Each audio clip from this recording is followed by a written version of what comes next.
so ffynnes, felly ble ni weith. Fel Emyr sy'n arwen i heno, dwi'n mynd Emyr ar Emyr heno, Emyr wedi bod sioci braw yma. Roedd falch ti'n yn y gwrs yma.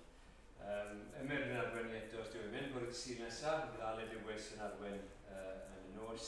A wedyn yn ystod wythnos, gwrbedu fel arfer nos Fawrth. Fan hyn ar Nos Sul. Casgar y mis yn gyfer gwaith fel y job. I gofiwch am hynny. Fideo welwn ni wrthos diwetha. A credu mae dyna'r cyfan. Gweithiadau wedi bod ar y sgrin hefyd. I'n gofio amdano nhw. Newch chi ni gwrwyno roedfa i Dduw.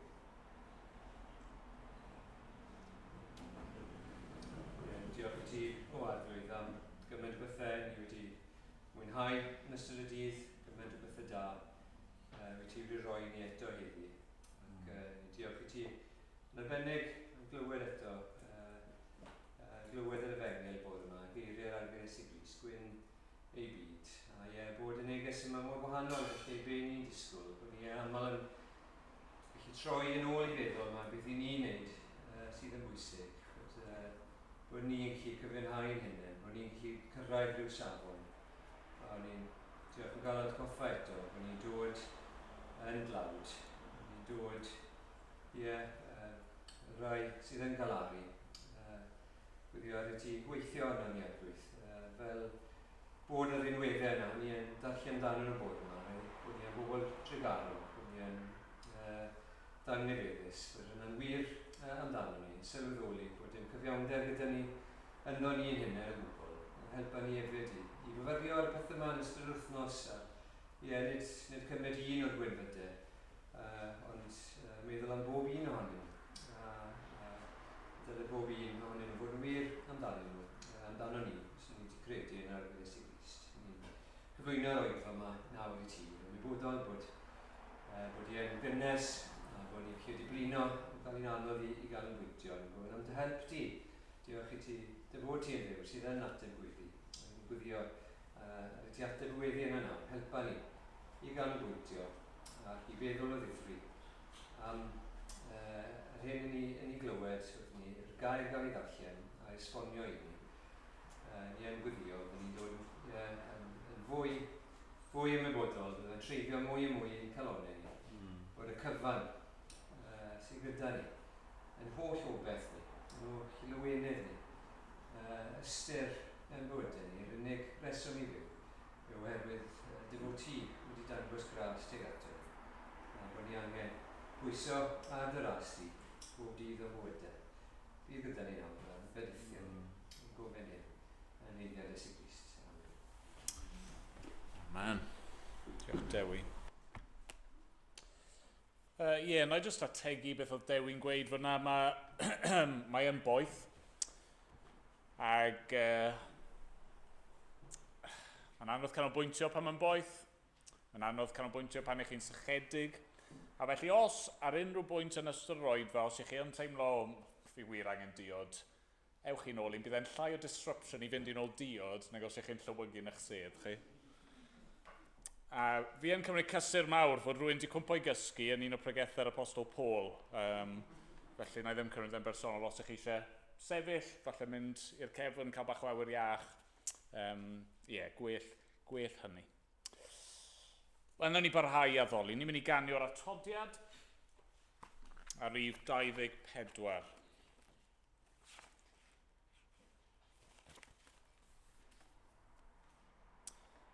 Golchwyd Magdalen yn ddisglair.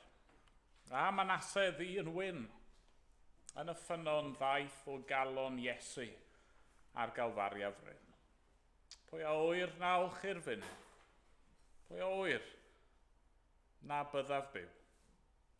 Ffynon weidlyd pen Calfaria, llawn o rinwedd dwyfol yw. Na ni sefyll i ganu.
Ni'n mynd i ddarllen llyfr Jona gyda'n gilydd eto. Heno, rhywun yn sôn wythnos diwetha am un gweinidog nath bregethu 52 o bregethau ar llyfr Jona. Peidiwch o phoeni, peidiwch o panico.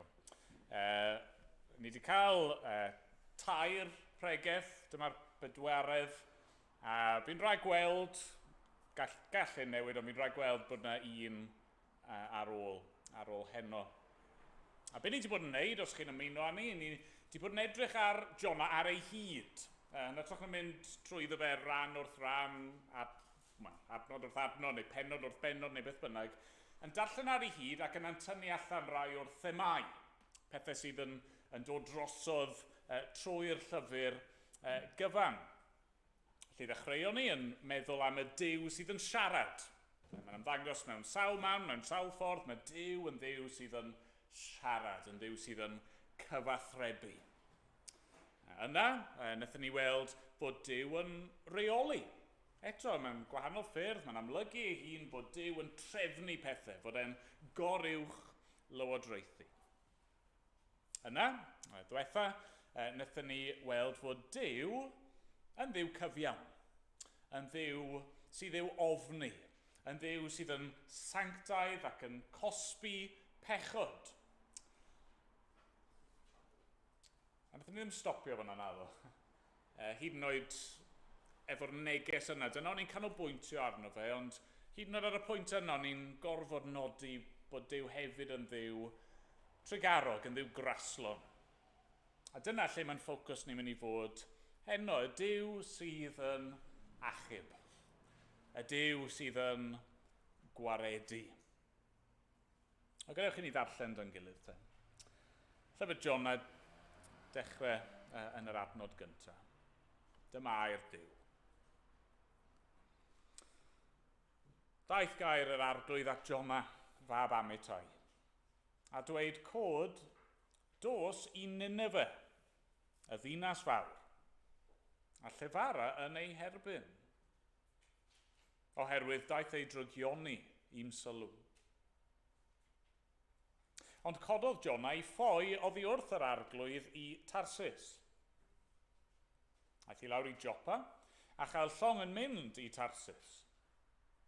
Ac wedi talu ei dreulio aeth arni i fynd gyda hwy i Tarsus, oddi wrth yr arglwydd. Ond cododd yr arglwydd wynt nerthol ar y môr, a bu storm mor arw ar y môr nes bod y llong mewn perygl o gael ei dryllio. Roedd y morwyr wedi dychryn, a phob un yn gweiddi ar ei dduw, a thaflasant y ger oedd ar y llong i'r môr i'w hysgafnu. Ond roedd Jona wedi mynd i grombil y llong i orwedd ac wedi cysgu. Beth yw dy feddwl yn cysgu? Cod a galw ar dy dduw, efallai y meddylu ar Duw amdano rhag ein diwetha. Yna dwedodd y morwyr wrth ei gilydd, o achos pwy y daeth y drwg hwn arno? Gadewch i ni fwrw coelbren i ni gael gwybod. Felly bwriasant goelbren a syrthiodd y coelbren ar Jona. Yna dywedasant wrtho, dywed i ni, beth yw dy neges? O ble y deithost? Prin yw dy wlad, o ba genedl yr oed? Atebodd yntai hwy, Hebrewr wyf fi, ac rwyf yn ofni'r arglwydd diw'r nefoedd, a wnaeth y môr a'r sychdyr. A daeth ofn mawr ar y dynion. A dywedasant wrtho, beth yw hyn a wneithos? Oherwydd gwyddau'r dynion, mae ffoi oddi wrth yr arglwydd yr oedd, gan iddo ddweud hynny wrthynt. Yna dywedasant, beth am naw nath i, mwyn i'r môr ostegu i ni, oherwydd mae'n gweithygu o hyd. Atebodd yntai, cymerwch fi am taflu'r môr, ac yna fyd a wela'r môr i chwi. Oherwydd gwn, mae o amhachos i y daeth y storm arw hon arnoch. Rhwyfodd y dynion yn galed i gyrraedd tir, ond ni allent, gan fod y môr yn gweithygu o hyd yn ei herbyn. Yna, gweithasant ar yr arglwydd, a dweud, o arglwydd, pa dy gadael i ni gael ein difetha am fywyd y dyn hwn? Na roi gwaed di-eog yn ein herbyn, ti yw'r arglwydd ac rwyt yn gwneud fel y gwely'n dda.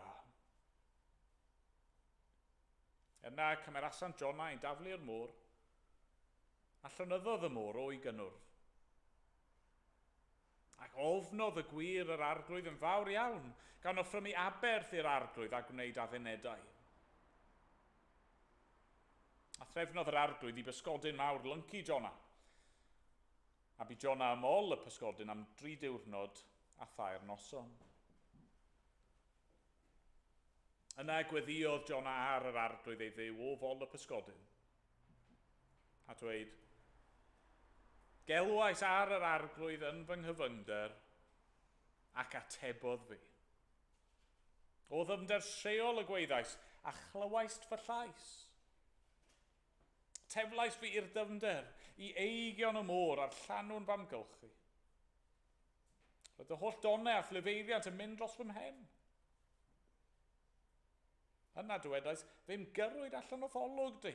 Sut y caf edrych eto ar dy deml sanctaidd? Ceodd y dyfroedd amdanaf a'r dyfnder o'n cwmpas. Clymodd y gwymon am ymhen wrth wreiddio'r mynyddoedd. Eithim i lawr i'r wlad y ceodd ei bolltau arnaf am byth. Eto, dygaist fy mywyd i fyny o'r pwll, o arglwydd fyny. Pan deimlais fy hun yn llywygu, cofiais am yr arglwydd, a daeth fy ngweddi atat i'th deml sanctaidd. Mae rai sy'n addoli ei lunod gwag yn gwadu ei teyrngarwch, ond a berthaf i ti a chan o ddiolch. talaf yr hyn a ddynedais i'r arglwydd y perthyn gwaredu. Llefarodd yr arglwydd wrth y pysgodyn a chwydodd yn tai Jona ar y lam. Yna daeth gair yr arglwydd at Jona yr eildro a dweud, cod, dos i Nineve, y ddinas fawr. A llefara wrth i y neges a ddyweda fi wrthyt. Cododd Jona a mynd i Nineve yn ôl gair yr arglwydd. Roedd Nineve yn ddinas fawr iawn, yn daeth trydi ar ei thraws. Yna dechreuodd Jona fynd trwy'r ddinas, ac wedi mynd daeth un diwrnod cyhoeddodd, ymhen 20 diwrnod fydd ymchwelir Nineve. Credodd pobl Nineve yn niw, a chyhoeddasant ympryd, a gwisgo sachliain o'r mwyaf hyd y lleiaf ohonynt. A phan ddaeth y newydd at frenin Nineve, cododd yntau oddi ar ei orsedd, a diosg ei fantell, a gwisgo sachliain ac eistedd mewn lludw. Gwnaeth proclamasiwn a'i gyhoeddi yn Nineve, trwy orchymyn y brenin a'i uchelwyr, na fydded i ddyn nac anifail, gwartheg na defaid, brofi dim. Na fydded iddynt fwyta nac yfed. Bydded iddynt wisgo sachliain a galw yn dair ar ddiw. Bydded i bob un droi oddi wrth ei ffordd rygionus ac oddi wrth y trais sydd ar ei ddwylo. Pwy a wyr? Na fydd Duw yn edifarhau eto, ac yn troi oddi wrth ei ddig mawr fel na'n difethyr ni. Pan welodd Duw beth a wnaethant, a'i bod wedi troi o'i ffyrdd drygionus, edifarhaodd am y drwg y bwriadodd ei wneud iddynt ac nis gwnaeth. Roedd Jona'n anfodlon iawn am hyn, a theimlai'n ddig. Yna gweddiodd ar yr arglwydd a dweud, yna o'r arglwydd. Honit hyn y ddywedais pan oedd yn gartref. Dyna pam yr achubais y blaen trwy ffoi i Tarsus. Gwyddwn dy fod yn ddiw graslon a thrigarog, araf i ddigio, mawr o dosturi, ac yn edifar ganddo wneud newid.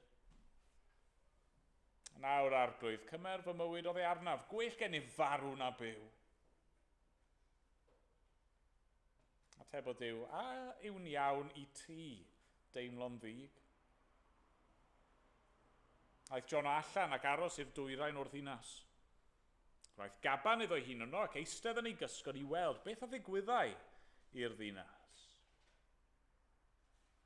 A threfnodd yr arglwydd Dduw i blanhigyn dyfu dros Jona i fod yn gysgo dros ei ben ac i leddfu ei drallod. Ac roedd Jona'n falch iawn o'r planhigyn, ond gyda'r wawr drannoeth, trefnodd Duw i bryfyn nychu'r planhigyn nes iddo grino. Fan gododd yr haul, trefnodd Duw wynt poeth o'r dwyrain. Ac roedd yr haul yn taro ar ben Jona nes iddo lywygu. Gofynodd am gael marw, a dweud gwell gen i farw na byw. Gofynodd Duw i Jona, a yw'n iawn i ti deimlo'n ddig o achos y planhigyn? Atebodd yntau, mae'n iawn i mi deimlo'n ddig hyd angau. Dywedodd Duw, rwy ti yn tostyrio wrth blanhigyn na fiost yn llyfurio gydag ef nac yn ei dyfu. Mewn noson y daeth ac mewn noson y darfu, oni thostyria fynnau wrth Nineve, y ddinas fawr, lle mae mwy na 120 o filoedd o bobl sydd heb wybod y gwahaniaeth rhwng y llaw chwith a'r llaw dde.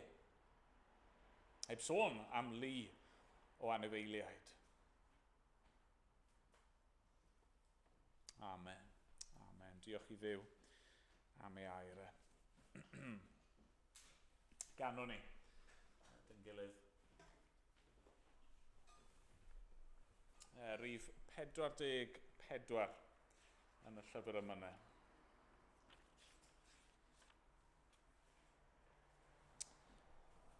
Benaid bendithia yr arglwydd, chofiau holl ddoniau o hyd. Maddeuodd y holl anwireddau i achaodd dy lesgedd i gyd. Gwaredodd dy fywyd o ddisryw, a gras y coronodd dy ben. Diwallodd dy fwrdd a daioni, a seinier ei fawl hyd yn en. Trigarog a graslawn yw'r arglwydd. Hwyr frydig i lyd i roi lle. Nid beth mae'n cadw dy gofain, nid beth yr ymryson y fe. Fel tad wrth ei blant y tostyria. Mae'n cofio mai llwch ydynt hwy. O fenaid, bendithia'r arglwydd, bendithia'r arglwydd, byth mwy. Nawn ni sefyll i ganu.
Ond ni weddion, ni droi at yr arglwydd.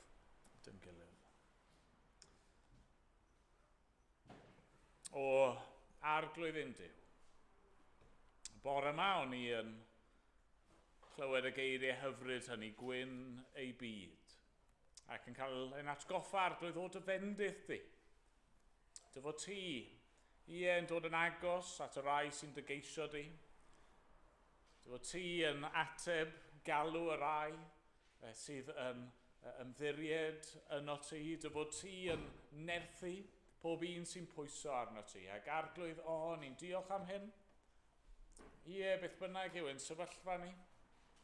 Wrth i ni ddod at y si, rwy ti'n cwrdd am angen ni. Yn llwyr ac yn llawn, fel bod ni'n gallu dweud bod dy fendith di arno ni.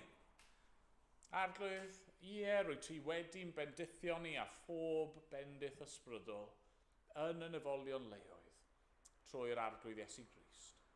A ni'n diolch amdano fe. A nawr arglwydd, wrth i ni ddod i thaddoli di, rydyn ni yn canu fy enaid bendithia'r arglwydd. Arglwydd i ni, eisiau dy bendithio di arglwydd, i ni eisiau cyhoeddi mor wych wyt ti, mor fendigedig wyt ti, i ni eisiau cydnabod dy fawredd a dy fawrhydu dy ddaioni, dy ffyddlondeb. I ni eisiau cydnabod dy sancteiddrwydd a dy byrdeb, a mae ti yn unig sydd yn barnu, ond ti yn unig hefyd arglwydd sydd yn achub. Ac ie, o arglwydd, i ni'n diolch bod ni'n nesau heno at waredwr. Gwaredwr cryf i'r gwan. Ni'n diolch bod ni'n dod at un na ddim ein gadael ni yn ein angen a'n anobaith, ond un a ddaeth, un hachub. Ond diolch bod yr arglwydd Iesu wedi cymryd arno fe ei hun i ddod. Diolch bod e wedi bod yn barod o dad i gael ei anfon. Ac diolch bod e wedi dod yn llawn o'r ysbryd glân. A hynny mwyn achub rai fel ni.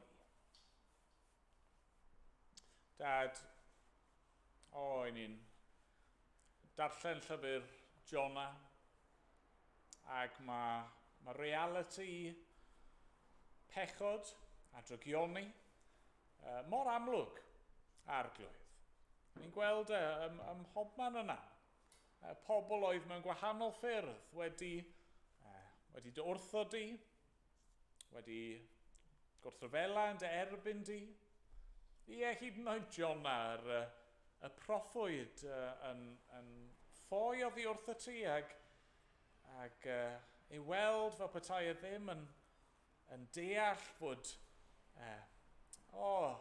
fod yn wrthrych i dy ras di. Yn llawn gymaint a phobl Nineve ac y morwyr yna. Ac arglwydd, i ni'n gwybod ein angen ni ger dy fron di. A ni'n diolch dy fod ti yn abl i'n hachub ni. A dy fod ti yn ewyllysgar arglwydd. Ti ddim jyst yn gallu achub ni, ti moyn achub ni. Ac ti wedi trefnu ffordd, wedi cyflawni'r cwbl ar ein rhan. Diolch am hyn. Arglwydd rydyn ni'n bendithio dy enw, ni'n dyfawrygu di yn awr. Ac arglwydd ein gweddi ni yw unwaith eto wneud i'n helpu ni i ddaddoli di mewn ysbryd a gwirionedd. Arglwydd y bydde y pethau ni'n clywed yn dod yng ngrym dy ysbryd glân di, a bydde ni'n ymwybodol mae ti dy hun sydd yn ymwneud â ni, ac y bydde, arglwydd ni'n gweddio bydde'n calonau ni. Yn enau ni yn cael ei gynhyrfu ac bydden ni'n cael ein codi, yn dyrchafu mewn mawl i ti. Arglwydd, gweithio yn ein plith ni, os gweli di fod yn dda. Dad, ni eisiau cyflwyno unwaith eto i ti yr pethau hynny sydd o'n blaenau ni dros yr wythnosau cwbl o fisoedd nesaf yma. Dad, yn gweddio am gwersylloedd sydd wedi dechrau ac yn gweddio dros yr cynadleddau a'r ymgyrchoedd gwahanol yna. Gymaint o gyfleon arglwydd i rannu dy gariad di. Gymaint o gyfleon i ti i alw pobl ato ti dy hun. A Dad, yn gweddi ni nawr yw wneud i ddangos maint y gariad di i'n gwlad ni unwaith eto, os gweli ti fod yn dda. A Dad, ni'n gweddio bydde hynny'n dechrau yma nawr, a wneud i ddangos i ni maint dy gariad. Dad, clyw yn gweddi ni, bydd gyda ni nawr, os gweli di fod yn dda. A mae'n bod ni'n gofyn yn enw yr arglwydd Iesu. Amen. Amen. Gafon ni emyn arall cyn troi at air Duw. Rhif 126 yn y llyfr yma. Duw ymddangosodd yn y cnawd. Fe gafwyd brawd yn brynwr. Ni chollir neb gweiled fo a gredo i'r gwaredwr. Na ni sefyll i ganu. Duw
trowch gyda fi i lyfr Jona.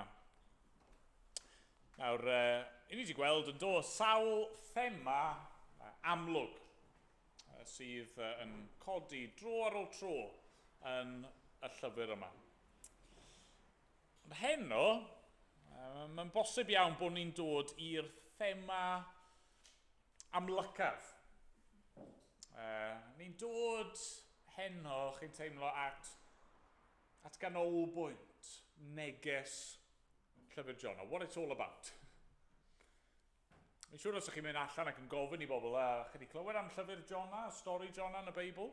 Do. Ac stori am beth yw e? Beth yw pwynt llyfr Jona? Rhywbeth am bysgodyn. Siwr o fod byddai'r ateb chi'n cael yn dyfa. Na'r peth falle amlyca sy'n dod i meddwl ni, os yn ni'n onest. Fi'n gweud enw Jona, beth yw'r darlun cyntaf sy'n dod i'r meddwl? Pysgodyn. Achos, chi'n darllen straeon i'r plant, hanesion o'r Beibl, a dyna lle mae'r ffocws yn aml iawn, yn dyfa.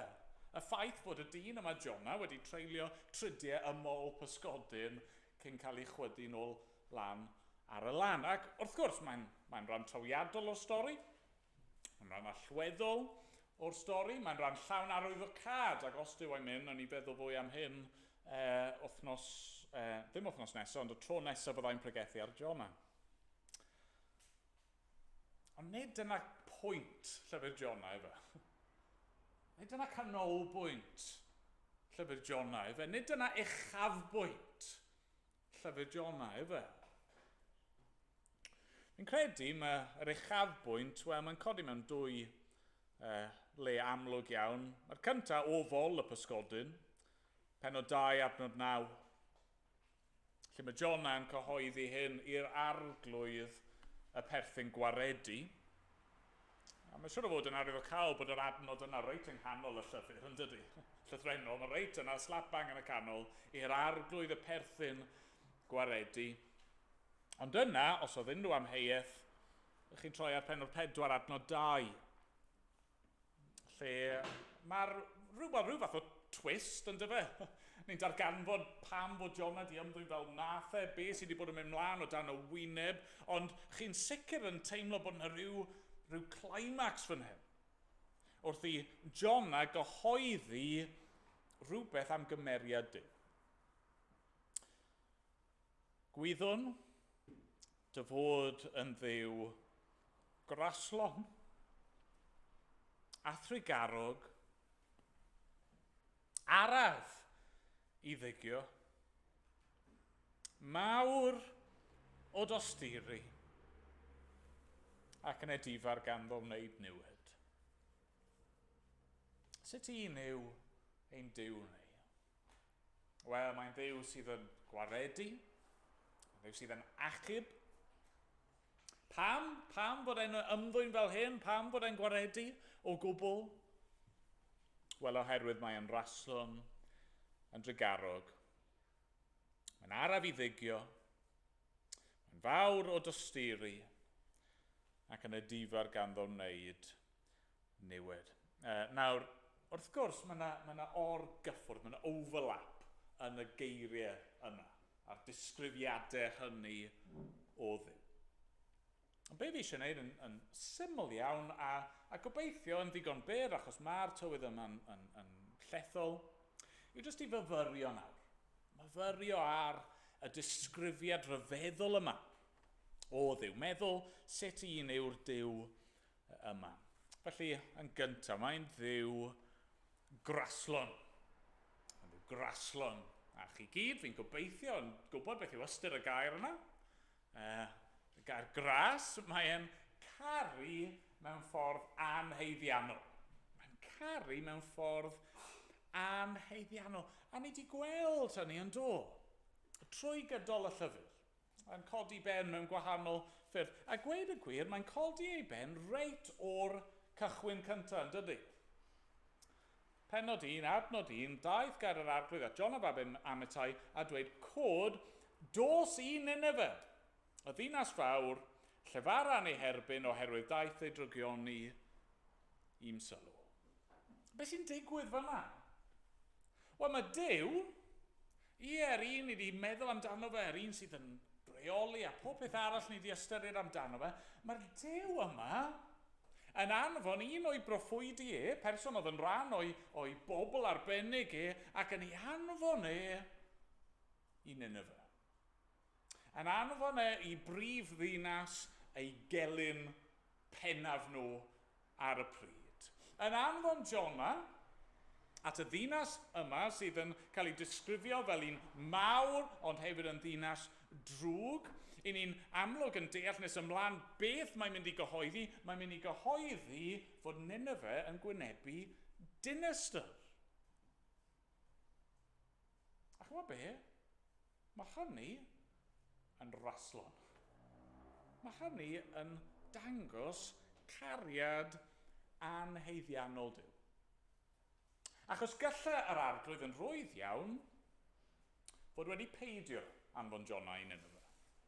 A fe gallai'r arglwydd yn rwydd iawn ymhen 40 diwrnod fod wedi dinistrio Nineve fel o'n nhw'n heiddi heb roi gair arall o rybydd iddyn nhw.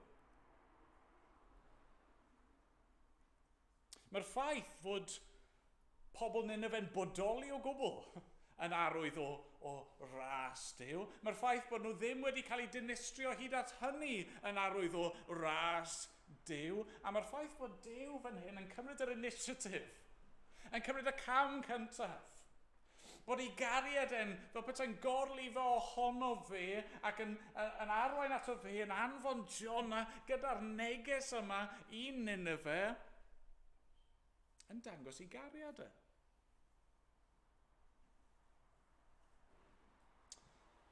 Wel, gallai fe'n rwydd. Chi'n gweld mewn ffilms yn dych chi weithio, mae'n rhyw bom wedi cael ei osod. A mae'n timer, mae'n countdown. A chi'n gwybod y bod yna, achos chi'n gwylio'r ffilm a mae'r camera wedi dangos i chi.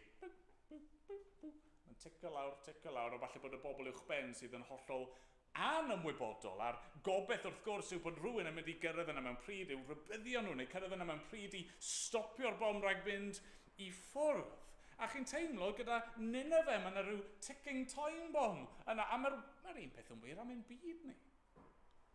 Mae'n byd ni yn sefyll dan gondemniad. I ni wedi gwrthryfel yn erbyn Duw. Mae wedi datguddio ei hun yn y greadigaeth. I ni'n ddi-esgus.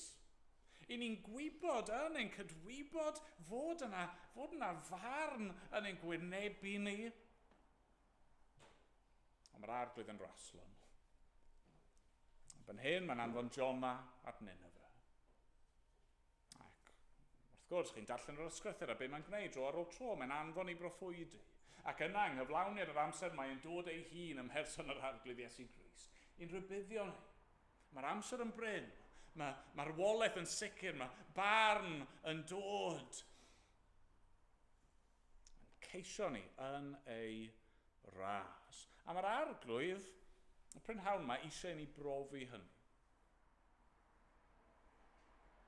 Mae wedi rhoi llyfr Jona i ni. Yr ysgrythur yma. Am i fod eisiau ni sylweddoli fod wedi'n caru ni. Nid achos bod rhaid iddo fe. Os dim byd special amdano ni. Os dim byd yno ni oedd yn gallu heiddi neu enyn cariad Duw ato ni na. Ond oherwydd pwy yw y drindo bendigaid yn dad mab ac ysbryd glân, y Duw cariad yma, mae wedi dewis peidio dinistrio'r byd fel i ni'n heiddi. Mae wedi dewis trefnu ffordd i achub y byd a'r cwbl trwy ras. Gwyddwn dy fod yn dduw graslon a thrigarog, dyma'r ail beth. Trigarog. Os mae gras yw cariad anheiddiannol, derbyn bych chi ddim yn heiddi. Beth yw trigaredd? Wel, mae'n ffordd peidio derbyn beth i chi yn ei heiddi, yn dyfa. A mae'r arglwydd yn cael ei ddarlunio i ni fan hyn fel un sydd yn trigarog. Mae'n trigarhau. Pan fo pobl yn galw arno fe, mae e'n barod i faddau. Mae dyn ni esiamplau yn does fan hyn. A chi'n meddwl am y morwyr yma. A ni ddim yn clywed lot amdano nhw. Maen nhw'n amlwg yn morwyr ddigon profiadol, ond maen nhw'n cael ei dal mewn storm, a maen nhw'n gwybod bod arben arnyn nhw, a felly be maen nhw'n neud? Maen nhw'n gweddio ar dduwiau gau. Maen nhw'n galw allan, yn dydyn nhw, adnod 5 o benod 1, roedd y morwyr wedi dechrau'n ffwbyn yn gweiddi ar ei dduw. Maen nhw'n gweddio am help ond gan y duwiau anghywir, gan y gau dduwiau yma, yr eilinod yma. Dyn nhw ddim yn ceisio'r arglwydd. Maen nhw'n heiddi i fynd lawr yn yr storm yma a boddi yr un fath a mae Jona rili'n heiddi hynny a mae wrth ryfel e. Ond pan mae rhain yn troi ac yn galw ar yr arglwydd, adnod 14, gweithasant ar yr arglwydd a dweud, o arglwydd, paid a gadael i ni gael ein difetha am fywyd y dyn hwn, na roi gwaed i eog yn ein herbyn, ti yw'r arglwydd roedd yn gwneud fel y gwely'n dda. Maen nhw'n galw ar yr arglwydd yn dyn nhw. Ac yna, ar ôl i'r storm dawelu, maen nhw yn ofni'r arglwydd yn fawr iawn, yn offrymu aberth i'r arglwydd ac yn gwneud addunedau. Mae'r arglwydd yn trigarhau wrthyn nhw. Ysdim os beth o'n nhw wedi bod yn neud cyn hynny. Ni ddim yn clywed rhyw lawer amdano nhw, ond beth bynnag oedd eu profiad nhw, ond nhw ddim yn adnabod yr arglwydd, ond pan maen nhw yn troi at y fe mewn ffydd, mae'n trigarhau. Ac yna wrth gwrs, esiampl cliriach eto, yw profiad Nineve. Nineve, y ddinas fawr ddrwg. Nineve, y ddinas, mae brenin Nineve yn gorfod cydnabod amdano nhw bod eu ffyrdd nhw'n ddrygionus. Penod 3, adnod 8. Maen nhw drais ar eu dwylo nhw. Be sy'n nodweddu nhw? Maen nhw'n bechaduriad. Maen nhw'n gwybod hynny. Maen nhw wedi dod i sylweddoli hynny. Mae'r clywed bod Duw yn mynd i i'w dinistrio nhw, yn ysgogi nhw i weld eu pechod. A maen nhw'n credu yn dyn nhw. Maen nhw'n credu. Adnod 5 o benod 3. Credodd pobl Nineve yn yw. Mor belled, na gyd maen nhw rili wedi clywed o bod y Duw yma yn mynd i'w dinistrio nhw. Ac eto, maen nhw'n credu. Maen nhw'n derbyn y neges, fel glywon ni bore yma'n dod gan gweud, o, wel, na fe, sdim hawliau dyn ni. Maen nhw'n addfwyn yn hynny o beth. Maen nhw'n dweud, sa'n ni'n mynd i sefyll lan a dweud, na, ni ddim yn heiddi hyn. Maen nhw'n dod, maen nhw'n cydnabod i bai, a maen nhw'n taflu hunan ar drigaredd Duw, a maen nhw'n derbyn drigaredd. A maen nhw'n feddwl yn dydi, y bobl yma, ni ddim yn gwybod beth oedd hyd a lled i pechod nhw, ond sdim hots, achos pan mae person yn troi at yr arglwydd, mae e yn trigarhau wrthyn nhw. Dwi ddim yn gwneud yn ôl i heiddiant, mae'n maddau. Maddau. Wrth gwrs, ni'n gwybod sut mae'n maddau. Mae'n maddau trwy gymryd cos mewn pechod ni arno fe ei hun ym mherson yr arglwydd Iesu Grist. Mae pob pechod yn cael ei ddelio gyda fe. Mae pobl naill ai yn derbyn y gosb am ei pechod ei hunan, neu mae'r gosb yna'n cael ei roi ar yr arglwydd Iesu Grist, a mae'r arglwydd yn trigarhau wrtho ni. Gwyddwn dy fod yn ddiw graslon a thrigarog, araf i ddigio. Araf i ddigio. Y pwyslais fan hyn wrth gwrs yw bod e'n amyneddgar. Mae'r arglwydd yn amyneddgar a ni wedi gweld, mae wedi bod yn amyneddgar gyda pobl Nineve cyn hyn, mae wedi bod yn amyneddgar gyda pobl Nineve yn ystod y 40 diwrnod yna, a di roi cyfnod o amser iddyn nhw. Pam ddim dweud, fi'n mynd i'ch dinistrio chi'n syth?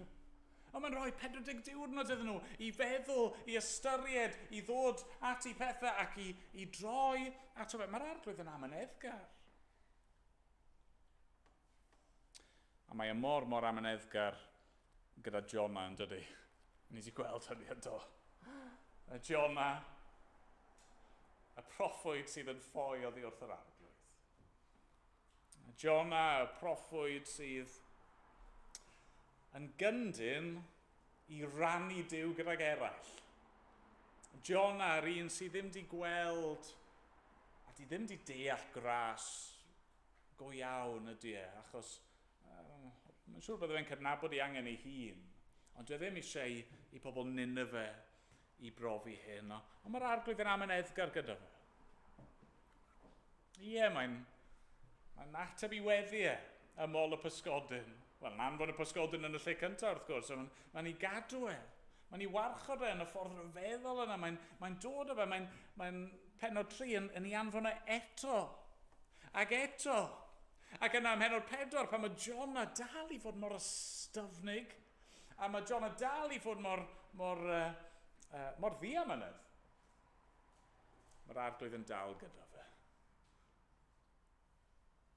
Mae'r arglwydd eisiau chi i brofi'r amynedd yna.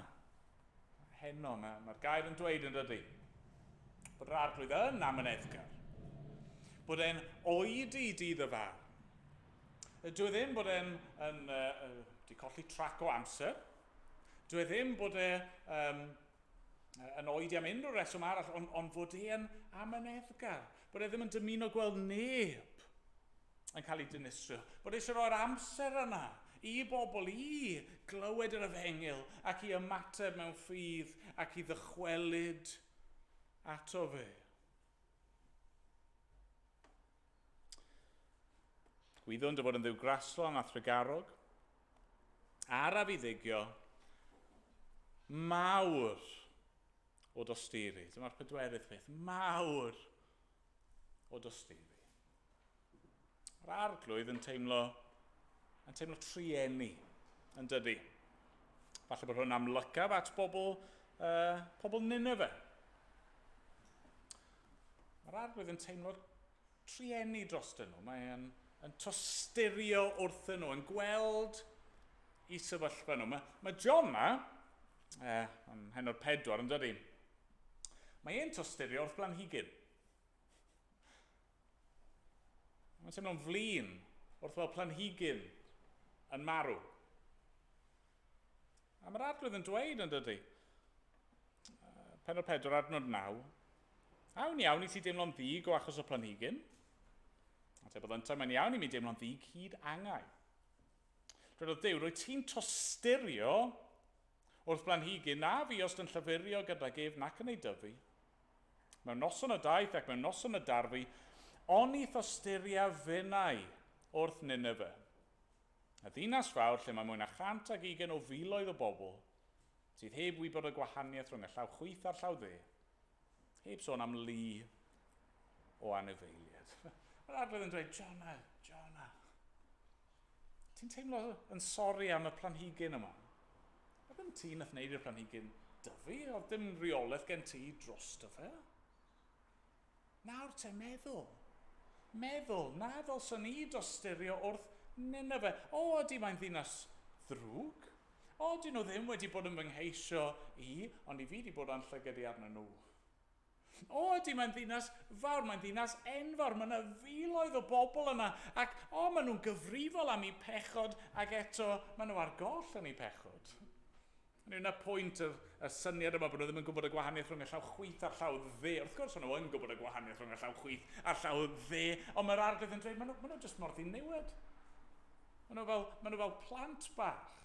Maen nhw ar goll yn eu pechod. Maen nhw wedi cael eu dallu gan eu pechod. Maen nhw dal yn gyfrifol, pidwch am ddeall pan mi'n gweud bod nhw'n ddiniwed, achos maen nhw yn eog, a maen nhw yn heiddi cosb, ond maen nhw'n gaeth. A mae tywysog y byd hwn wedi tywyllu ei deall nhw, a fy maich i a fy mwrdd yn ei drosto nhw yw gosod nhw'n rhydd. Mae Duw yn edrych ar ei greaduried yn edrych ar y bobl yma, pa mae'r arglwydd yn edrych arno chi a fi. Mae'n teimlo trienni. Falle bod chi'n ymwybodol heno o'ch pechod chi. Falle bod chi'n ymwybodol o'ch gwrthryfel yn erbyn yr arglwydd yn meddwl, pam bydda fe eisiau unrhyw beth i wneud gyda fi? Wel, oherwydd fod yn raslon ac yn drigarog, yn araf i ddigio ac yn fawr o dysturi. ac mae'n edifar ganddo wneud newid. Ni wedi gweld y gair edifar yma yn codi o'r blaen. Brenin Nineve, mhen o 3 yn dyfe'n gofyn pwy a wyr, adnod 9, na fydd Duw yn edifarhau eto. Ac yn troi oddi wrth ei ddigmawr fel na'n difethyr ni, ac yna pan welodd Duw beth wnaethant, a'i bod wedi troi o'i ffyrdd drygionus, edifarhaodd am y drwg y bwriadodd ei wneud iddynt. Nawr, chi'n cofio, y syniad fyna, nid bod Duw yn bwriadu gwneud rhywbeth drwg ac yna'n edifarhau. O, dylsyn ni ddim wedi colli'n hyfed. Na, ddim hynny o gwbl. Ddim hynny o gwbl. Mae'r arglwydd wastad yn ymddwyn yn gyfiawn, a tra fod y morwyr, a tra fod pobl Nineve, a tra fod Jona, a tra fod chi a fi yn parhau yn ein pechod, yr hyn ni yn gallu ei ddisgwyl ganddo fe yw niwed, yw cosb, yw barn, yw cael ein gwrthod ganddo fe am dragwyddoldeb a gwynebu uffern hebddo fe.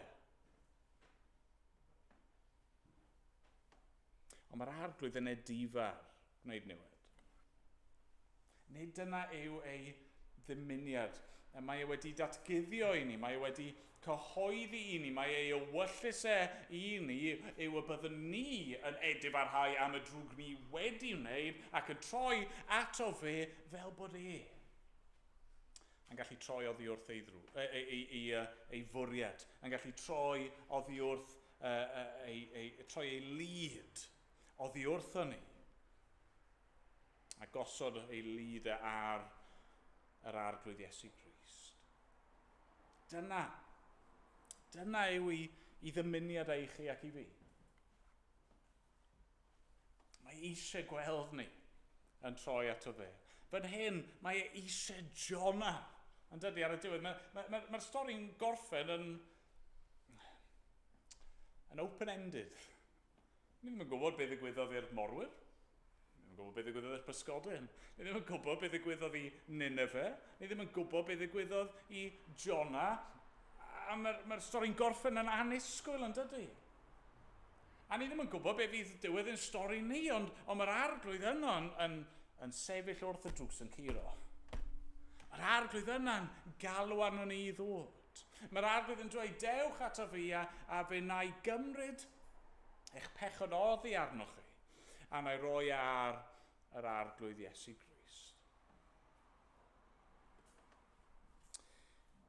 I'r arglwydd y perthyn gwaredu, mae gair Duw yn hollol glir ar hyn. Dim ond Duw all achub.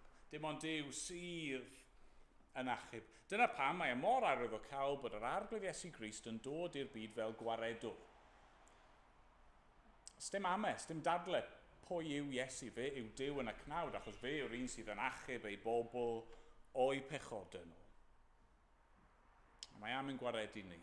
Mae am i brofi e fel gwaredwr. Mae am i brofi e fel un graslon a thregarog. Ar a fuddigio. Mawr o dosturi. Ac yn y difar ganddo wneud newid. Diolch iddo. Amen. Amen. Ganon ni efo'n gilydd. Rwyf 17 yn yr atodiad. 17. Dyma gariad pwy a'i treitha. Anchwiliadwy y diwydd. Yr ail bennill, ymlochesaf yn ei glwyfe, ymgysgodaf dan ei groes. Ymddigrifaf yn ei gariad, cariad mwy na hwn.